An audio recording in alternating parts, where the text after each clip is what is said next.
Halo semuanya, selamat datang lagi di sesi ulasan kita buat Mahakarya Imam Al-Ghazali. Senang banget rasanya bisa nemenin kalian lagi di sini. Kalau di ulasan sebelumnya kita udah ngeliat gambaran besarnya, nah hari ini kita bakal masuk ke ibarat game nih, kita masuk ke tutorial levelnya. Ini tuh tahap persiapan yang benar-benar mutlak, harus kita lewatin sebelum ngadepin bos terakhir yang sesungguhnya di dunia nyata. Kitab Minhajul Abidin yang lagi kita bedah ini, aslinya bukan cuma teks kuno biasa loh. Ditulis di masa-masa akhir hidup Imam Al-Ghazali, ini tuh bisa dibilang peta jalan spiritual yang paling pamungkas.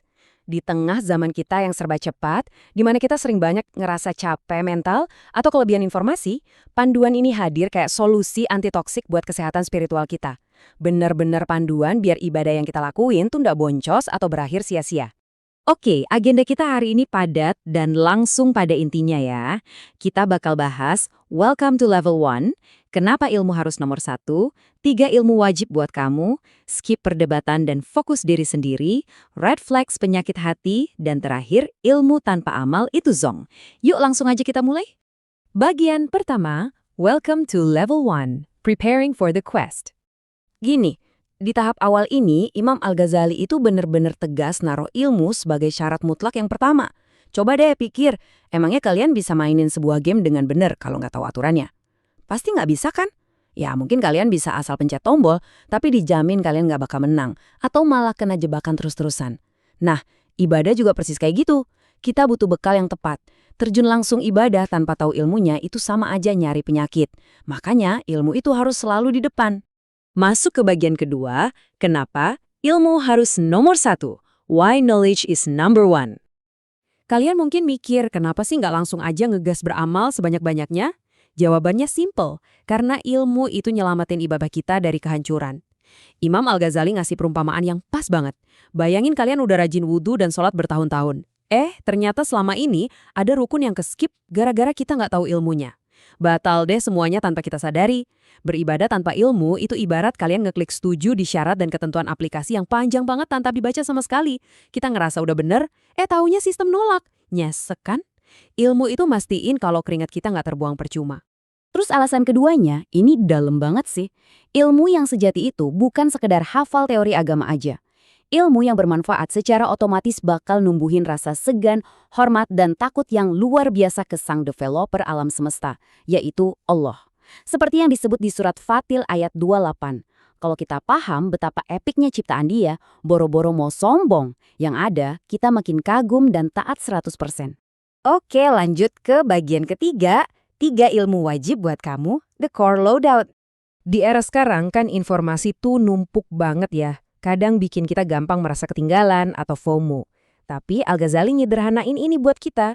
Cuma ada 3 ilmu wajib alias fardu ain buat bekal awal kita. Pertama, tauhid. Ini tuh tentang mengenali pencipta kita, biar kita kenal betul sifat-sifat Tuhan yang kita sembah dan akidah kita nggak melenceng. Kedua, ilmu siri atau rahasia hati. Kalau bahasa gaulnya sekarang sih ranah mental dan spiritual ya, tentang gimana ngerawat batin kita biar sehat. Dan yang ketiga, syariat. Ini ibarat buku petunjuk buat ibadah harian kita, kayak syarat sah sholat atau tata cara bersuci. 3 ini aja dulu yang wajib banget kalian kuasai. Keempat, skip perdebatan, fokus diri sendiri, di anti-FOMO strategy. Nah, ini jalan pikir yang super pragmatis dari Al-Ghazali dan wajib banget kita tiru. 3 ilmu tadi tuh kan fardu ain, alias kewajiban mutlak buat diri kita sendiri. Tapi sadar nggak sih kalau belajar jago debat, nangkis argumen kelompok yang nyimpang, atau ngafalin hukum perdata yang detail banget, itu statusnya cuma fardu kifayah. Artinya, itu tuh cuma bonus tambahan buat masyarakat kolektif. Kalau udah ada pakarnya yang nanganin ya udah, kewajiban kita gugur. Kita tuh sering banget kelelahan mental mikirin urusan kifayah, ikut-ikutan debat panas di medsos, padahal fondasi fardu ain kita sendiri aja masih berantakan. Di teks aslinya, Al-Ghazali ngasih peringatan yang nyelekit banget. Kata beliau, hematlah tenagamu dari melakukan perdebatan. Beliau malah nyebut kalau hasrat pengen unjuk gigi dan berdebat itu ibarat penyakit yang nggak ada obatnya. Jadi kawan-kawan, stop deh scrolling hal-hal negatif, mending cabut deh dari perdebatan kusir di media sosial. Tenaga dan waktu kita itu terlalu berharga buat dibuang ke hal-hal yang bukan kewajiban utama kita. Mending fokus perbaiki akidah sama ibadah sendiri dulu ya. Kelima, red flags penyakit hati, healing toxic traits. Nyambung dari ilmu siri tadi, sekarang kita masuk ke fase diagnosa nih. Sebelum sok-sokan mau naik level secara spiritual, kita harus mendeteksi penyakit yang ada di dalam diri kita. Al-Ghazali nyebutin ada 4 faktor perusak hati yang jadi bendera merah yang bakal diam-diam nyabotase semua progres kita. Pertama, panjang angan. Ini ilusi ngerasa umur kita masih panjang, jadi bawaannya nunda kebaikan melulu. Kedua, iri hati. Ngerasa panas ngelihat pencapaian orang lain yang bikin hati selamanya nggak tenang. Ketiga, tergesa-gesa. Ternyata gila kerja atau maunya serba instan itu juga bisa masuk ke ranah ibadah loh. Dan yang keempat, sombong. Ngerasa paling benar, paling suci, ngerasa lebih baik dari siapapun. Keempat sifat beracun ini wajib banget kita beresin duluan.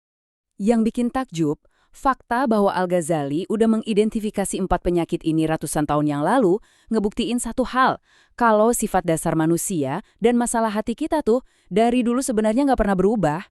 Apa yang bikin pusing orang zaman dulu soal rasa nggak aman, iri, dan ego, ya persis sama kayak yang kita alamin di era digital sekarang. Punya ilmu tentang penyakit hati ini adalah langkah pertama yang krusial banget buat bisa sembuh. Keenam, ilmu tanpa amal itu zong. Knowledge without action. Nah, kita sampai di klimaks tahap pertama ini. Al-Ghazali ngingetin keras banget pakai kutipan epik dari Zunnun. Intinya, cuma jadi penonton pasif tanpa dipraktekin itu adalah jebakan yang besar. Katanya, semua makhluk itu ibarat mati kesadarannya kecuali orang yang berilmu.